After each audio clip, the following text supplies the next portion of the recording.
За ангийн 15 сурагч өгсөн бодлогыг 15 минутанд бодож хураалгасан. Тэдний бодлого бодох зарцуулсан хугацааг бүлгэлсэн татамжаар харуулсан гэж байна. Тэгээд А-ыг ол гэж байна. Өөрөвл 1-ээс 3 минутанд бодсон 5 сурагч, 4-өөс 8 минутанд бодсон 8 сурагч, 9-өөс 15 минутанд бодсон хэдэн сурагч байгаа вэ гэж. 15 сурагч гэж байгаа болохоор манай энэ давтамж буюу нийт сурагчийн тоон энэ 3 тооны маань нийлбэр. Тэгэхээр А сурагч ингээ нийлээд 15 сурагч. Тэгэхээр энэ хоёр маань нийлээд 13 сурагч байсан байна. Тэгэхээр манай 9-өөс 15 минутанд бодлого бодсон 2 сурагч байсан байна. Буюу А нь 2 юм байна. За 12 өгөгдлийн медиан найзсарт гэж. За медиан гэхээр бүгд рүү тоондоо багаас нь ихэр рүү жигсаагаад яг дунд нь байгаа тоо тий. За тэгэхээр манайх давтамж гэхээр одоо энд бүгдээрээ нийт сурагчийн тоогоо олж болно гэсэн үг. Тэгэхээр 1 3 13 35 23 бол манай нийт сурагчийн тоо. Тэгэхээр манайх 4 дээр нэмэх нь 13, нэмэх нь 35, нэмэх нь 23 маань нийт 75 сурагч байгаа маань. За 75 сурагч бол өгөгдлийн медиан гэхээр 75-аасаа би 1 сурагч асчвал 74. Тэгээд 74-ийг 2 тавахаар 37. Тэгэхээр энд 37 сурагч, тэгээд 37 сурагч, голд нь яг манай нэг сурагч маань байгаа юм байна. Тэгэхээр юу гэсэн үг вэ гэхээр манайх хэддэг сурагч нь яг медиан байх хэрэг 38 дахь сурагч нь медиан юм байна. За тэгвэл 38 дахь сурагч нь 38 дахь тоо. Тэгэхээр 38 дахь тоо гэхээр чи бүгдний ингээр чинь хэд вэ? 4 ингээд 17. Тэгээд 17 дээр 35-ыг нэмэхээр 50 болж ш. Тэгэхээр манай медиан маань аль завсарт байгаа вэ гэхээр 7-оос 11 завсарт байгаа бахнэ. Тэгэхээр 7-оос 11 завсар нь манай медиан байгаа завсар юм байна. За 13 өгөгдлийн мод бүлэг аль завсарт байгаа гэж. За мод гэхээр хамгийн олон давтагдсан тий. Тэгэхээр манайх давтамж нь хамгийн их байна гэдэг чинь 35 ширхэг буюу давтамж нь 3-аас 4-оор хамгийн их байгаа учраас мод бүлэг нь 3-аас 4 гэсэн үг. За дараа нь 14. Дараах өгөгдлийг ашиглаад нэг хүүхэд дунджаар хэдэн бодлого утсныг олно гэж. За энэ ингээд завсарт өгсөн утас бүгдээ дундчийг яаж олох вэ гэхээр 0-оос 3 бодлого утсан 9 сурагч байгаа гэж. За тэгвэл би 0 3 2-ыг нэмээд 2 тугаад дунджаар 1.5 бодлого утсан сурагч 9. Даан 3-аас 6-ыг дамчин 3 6 2-ыг нэмээд 2 туалаа дунджаар 4.5 бодлого утсан сурагч 21. 6 11 2-ыг нэмээд 2 туалаа дунджаар 17 бодлого утсан сурагч 10 багс. Тэгээд энийг нийт сурагчийн тоо буюу бүгдээрээ давтамжтай хуваагаад өгөхөөр дунд нь гарч ирнэ тий. За эхний хоёр маань болохоор 1.5-ыг өрчин 9 юм байна. Дараагийнх нь болохоор 4.5-ыг өрчин 21. Сүүлийнх болохоор 17-г энийг болохоор ингээд хураач. 17-г өрчин 5. Хуваах нийт сурагчийн тоо нь хэдийн гэж чинь 30 дээр 10-ыг нэмээд 40 сурагч байгаа маань. За тэгэхээр одоо бүгд дээд тооных нийлбэрийг болохоор 1.5-ыг 9-оор үржүүлээд тэгээд 4.5-аа 21-ээр үржүүлээд нэмэх нь 17-гоо 5-аар үржүүлэхээр манай нийт нийлбэр нь 193 гарч ирнэ. Энийг 40-д хуваахаар манайх дунджаар хэдэн бодлого утсан бэ гэхээр 4 бүхэл 10,825. За 59 байна үүдийг харчихна. Эсвэл энэ чигээр байж магадгүй тий. За ингийн 15 сурагч бодлого өгсөн бодлогыг 15 минутанд бодож хураалгасан. Тэдний бодлоготой зарцуулсан хугацааг нь ингээд давтамжийн өснөгтөр харуулсан. Тэгвэл сурагчдын бодлого утсан дундаж хугацааг тодорхойлох гэж байна. За энэ маань нөгөө нэгдүгээр удаагийн өгөгдөл биш тий. Тэгэхээр давтамж буюу энэ гурийн нийлбэр маань 15 болоод А сурагч нь болохоор 2 гарсан. 9-өөс 15 минутанд бодлогосон 2 сурагч байгаа. За дунджийн бол нэхэр 1-ээс 3 минут гэж юм чинь 1 3 2-оор нэмээд 2 туалаа. Тэгэхээр дунджаар 2 минут ботсон 5 сурагч. За 4 8 2-ыг нэмээд 2 туалаа. 6 минут ботсон 8 сурагч. 9 дээр 15-ыг нэмээд 2 туагаад дунджаар 12 бодлого утсан 2 сурагч байгаа юм байна. Энийг нийт 15 сурагчийн тоонд хуваагаад өгч байна. За тэгэхээр энэ маань 2 гэсэн үг тий. 2-ыг 35 гэхээр 10. За энэ 12-ыг 2 дахаар 6, 6 8-ын 48. 9 дээр 15-ыг нэмэхээр 24. За ингээ хураач 24. Хуваах нь 15. За нэмэхээр 58 дээр нэмэх нь 24. Хуваах нь 15 буюу 70 82-ыг хуваах нь 15 байна. За нэг ойролцоо бодоо гаргацсан байж магадгүй эсвэл бүгдээрээ бүхэл бутархаагаар гаргачихна тий. За тэгэхээр энэ маань 5 бүхэл 15-ны 75 буюу 7 гарч байгаа. За нэг хэрэг ойролцоо гарсан байвал 500-ны 47. За 16 болохоор онгоцоор нисэж яваад зорчигчдын насны мэдээллийг гистограммаар үзүүлсэн гэж байна. Онгоцонд хэдэн зорчигч байгаа вэ? За тэгэхээр ийшээгээ давтамжийн нэгт ийшээгээ болохоор манай завсарна тий. За тэгэхээр одоо манай энэ талбай маань энэ давтамж буюу ширхгийг илэрхийлдэг. За тэгэхээр одоо 0-оос 20 настай хүн хэд байгааг гэхээр энэ зайныг юм чинь одоо нэг нүдэ нэг гэсэн биз дээ. Тэгэхээр энэ маань 0.5 гэсэн үг тий. 0.5-ыг бүгдийг нь 20-оор үржүүлэхээр энд 10 гэсэн үг. За дараагийнх нь болохоор ийшээгээ 20 байгаа. Дээшээгээ болохоор 2.2. За тэгэхээр өргөдбөл бүгдийг 2.2-оо 20-оор үржүүлэхээр хэд гарах вэ гэж 22-ыг 2-оор үржүүлнэ гэсэн үг шүү дээ 44 байх юм байна. За энд болохоор бүгдээр ингээд энэ зайн 20 хүртэлтэй. Тэгэхээр нэг юм нүдэнд 5 юм байна шүү дээ. Тэгэхээр ийшээ бол 10 гэсэн үг байна. 10. За дээшээ болохоор хэдэн гэсэн чинь бүгд ийшээ 2 юм чинь энд болохоор 2.4 өндөр нь ингээд 2.4 байна. Тэгэхээр 2.4-ийг 10-аар үржүүлэхээр манайх энд 24 сурагч байна. Энд болохоор хэд вэ гэсэн чинь энэ зайн болохоор 20-той тэнцүү.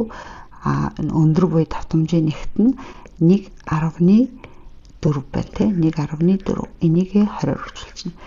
Тэгэхээр энэ маань болохоор 28 юм байна. За энэ болохоор нэг юмнуудыг бүгдээр 5 штэ тий. Тэгэхээр энэ 6 байна. Тэгэхээр ийшээ 30. За энэ зайн болохоор 30, өндөр нь болохоор 0.5. Тэгэхээр эндээс юу болох вэ гэсэн чинь 30-ийн хагас гэхээр 15 болох юм байна. За тэгэхээр би энд нэрээ 0.5 гэ буруу хэлсэн биш нэрээ. Эн чинь хэдийн гэсэн чинь 1-ийг 5 хуваасан гэдэг чинь 5-ны 1 гэдэг чинь 0.2. Тэгэхээр бүгдээр нэг юм нүдний 0.2 гэсэн. Тэгэхээр 0.2-ыг 10-аар үржүүлэхээр чинь энэ зайд буруу үржүүлсэн байх шүү тий. За энд 20 байгаа. Тэгэхээр 20-ийн 5-ны 1 буюу энэ 4 гэсэн үг шүү.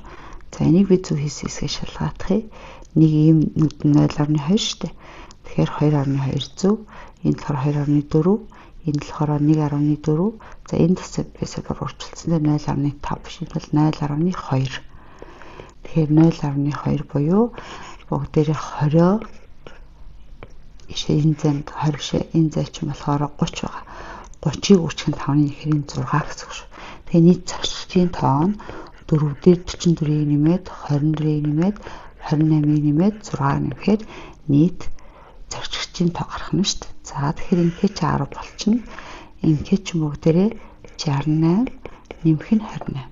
За тэгэхээр одоо бүгдээрээ 68 дээрээ 28-аа нэмээд 10-аа нэмэхээр манай хариу нь эн чинь 96 гэсэн үг тийм. Тэгэхээр 106 хүн байгаа байна.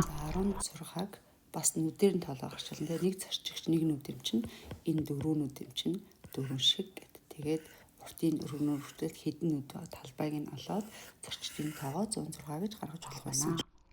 За санамсрын эмчилгээний дээд кварталыг олгож байна. За эдгээр тоогоо багаас нь их рүү тавьчихсан. За 1-ийн тоо 2 удаа юм байна. Дараа нь 4-ийн тоо, 5-ийн тоо надаа 2 удаа юм байна. За тэгээд дараа нь 9, тэгээд 10, тэгээд 11, тэгээд 12. За надад хэдэн өгөгдөл байна гэсэн чи энд 9 өгөгдөл байна. За тэгэхээр дунд нь байгаа энэ 5 маань манай медиан. За тэгээд доор нь байгаа энэ 4 тооны медиан нь болохоор буюу одоо Q-нийг нь за тэгштэй байгаа учраас голд нь 2 тоогоо нэмээд 2 тав. За тэгэхээр энэ бол манай доод квартал. За бүгдээ дээд квартал гэсэн учраас дээр орж байгаа энэ 4 тооны медиан нь хэд вэ гэсэн чинь голд нь байгаа 2 тав нэмээд 2 тав. Сондоо тоолыг голд нь байгаа тоо тий. Тэгэхээр манай дээд квартал нь 10.5 байх нь шүү. За эдгээр санамсргүй хэмжтгүүний дээд доод квартал гэх нэ. За тэгэхээр за саяны өгөгдөл ах шиг байна тий. За 1 дараа надаа 4-ийн тоо 1 удаа байна. 5-ийн тоо 2 удаа байна. За энэ тоонуудаа ингээд бичээд дарахгүй болгоо илүү дутуу бичиж шүү тий.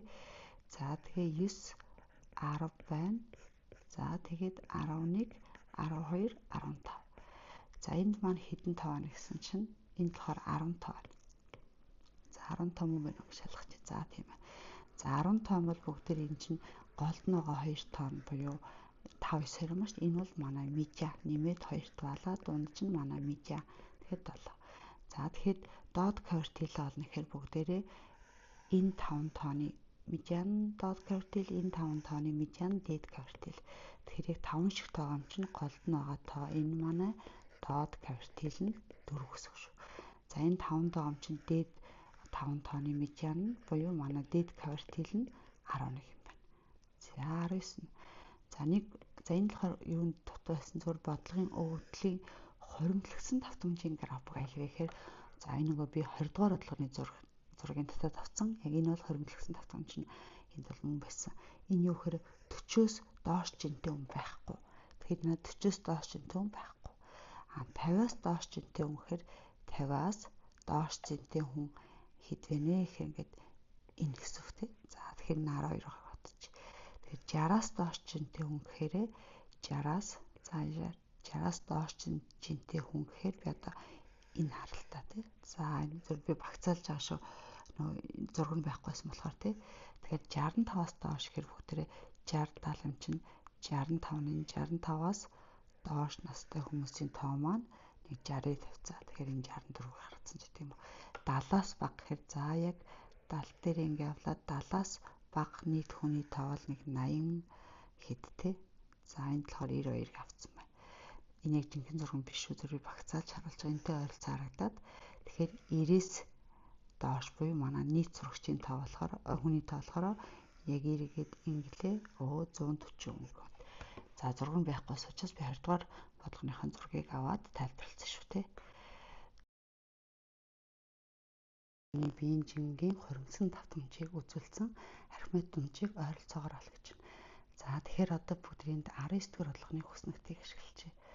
За 19 дугаар болгон дээр нөгөө 140 хүний хоримтлсан давтамж нь буюу энэтэй ойролцоо харагдсан тий. За тэгэхээр ийм үед би дундчийг яаж хоримтлсан давтамжийг яаж олох вэ гэхээр за одоо энд 40-оос бага үед 0 гэж чинь тий. Тэгэхээр би одоо энийг нөгөө завсар руу шилжүүлж гэнэ гэсэн үг байхгүй. За 0-оос 40-ийн хооронд хүн байхгүй байна. За 40-оос 50-ийн хооронд болохоро бүгд 40-оос за энийг 40-оос 50-аар зурчдөө. За 40-оос 50-ийн хооронд болохоор хэдэн хүн байна гэсэн чинь одоо энэ хооронд гэсэн үг шүү дээ. За тэгэхээр би нэг ингээ яг баримжаагаар ингээ олох хэрэгтэй. За тэгэхээр энд би ингээ нөгөө ойролцоогоор олохын тулд энэ хүснэгтийг ашиглаж. За энэ юу гэхээр 50-аас доош 12 хүн байна гэсэн байна. Тэгэхээр 0-оос 40 хооронд хүн байхгүй юм чинь 40-оос 50-ийн хооронд 12. За дараагийнх нь болохоор 50-аас 60-ийн хооронд хэдэн хүн байна вэ гэсэн чинь 50-аас 60 хооронд гэсэн чинь 50-аас доош 12 юм байгаа шүү дээ. Тэгээд 60 хүртэлх 34 байгаа юм чинь бүгд 34-өөс 12-ыг хасчаар 50-аас 60 хооронд 22 хүн гэсэн үг. Дараа нь бүгд 60-аас 65-ийн хооронд, дараа нь 65-аас 70-ийн хооронд, сүүлд нь болохоор 70-аас 90-ийн хооронд авч. За тэгсэн чи одоо 60-аас 65-ийн хооронд болохоор хэдвэ гэсэн нийт энэ 65 хүртэлх 64 баг гэсэн.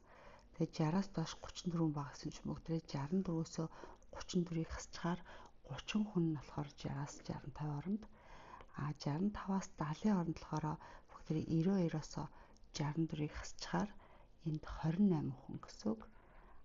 Тэгээд 70-аас 90-ийн хооронд гэсэн 90 хүртэлх насны 140 байгаа.